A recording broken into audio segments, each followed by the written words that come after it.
We begin with the healthcare crisis tonight. We've just learned that state leaders are stepping in to help those who are losing their Medicare Advantage plan coverage at 4 Brown University Health hospitals tomorrow.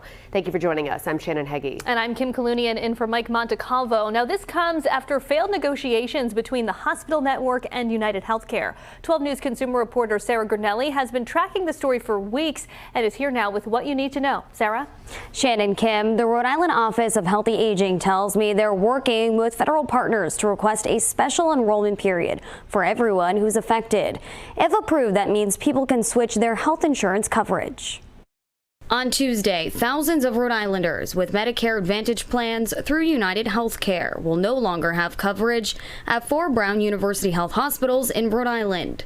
The looming coverage loss has stressed out Rhode Islanders for weeks. It can be really stressful. You know, you're already dealing with the healthcare issue. Because of this, the Rhode Island Office of Healthy Aging says that they're working to apply for a special enrollment period. This is because, unlike Medicaid, which is managed at the state level, Medicare is a federal health insurance program.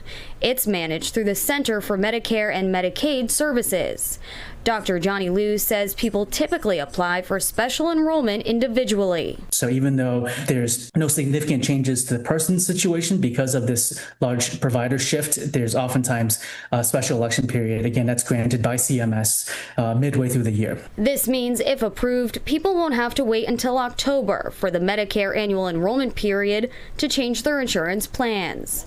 Dr. Liu says people can switch to an original Medicare plan, but people often elect a supplemental plan too. If individuals want to switch from a Medicare Advantage to a supplement, they will have to go through a medical underwriting process. That's how insurance companies evaluate a person's health to figure out their eligibility for coverage.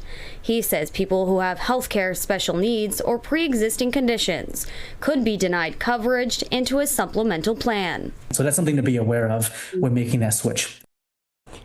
And we're working to learn how long it will take for the federal health leaders to review the open enrollment request. It's important to note you'll still be able to see your primary care provider through at least June 2026. United and Brown Health hospitals have also reached an agreement that people with a dual special needs plan will remain in network. In the studio, Sarah Gurnelli, 12 News.